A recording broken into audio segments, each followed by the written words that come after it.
rồi.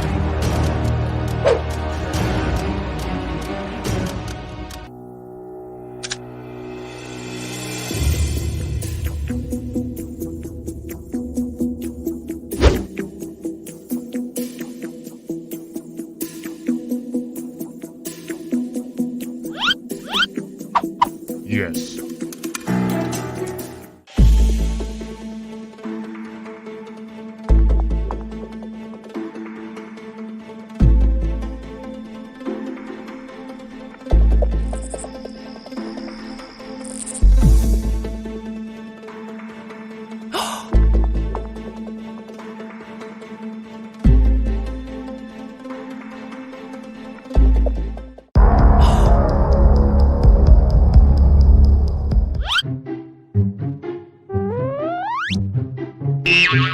Uh-oh.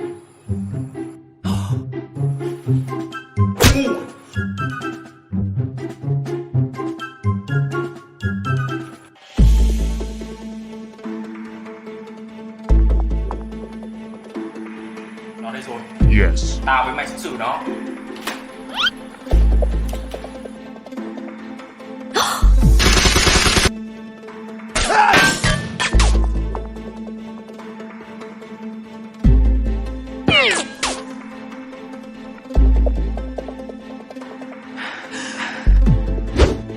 Yes.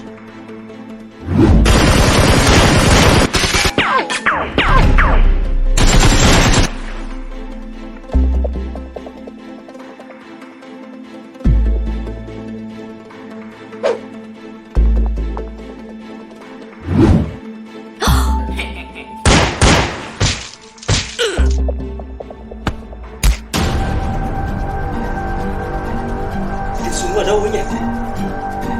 Mình phải xuống xem đồng đội mình thế nào đi đâu. Yes.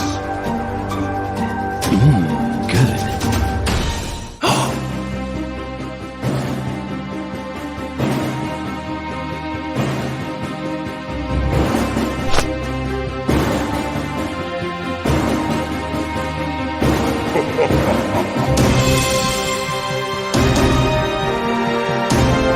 Let's go.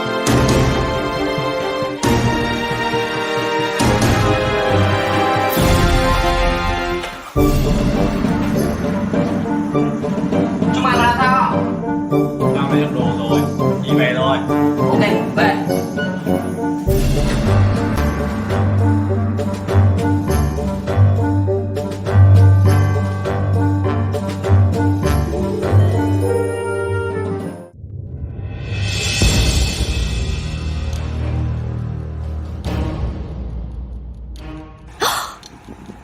Không xong rồi.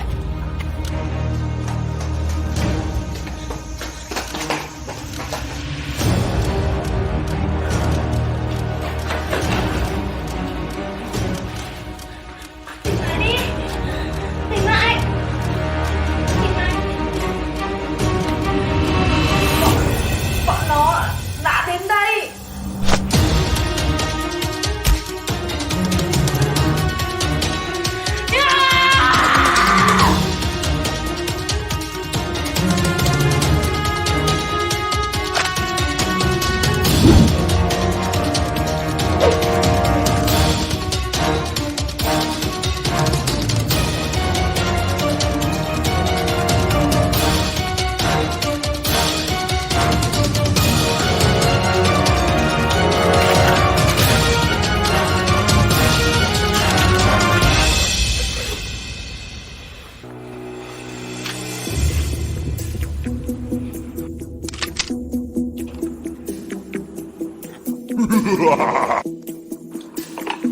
Hai thằng người kia canh gác đi.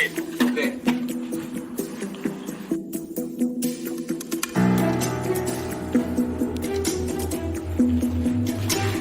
Mày, nghe kìa.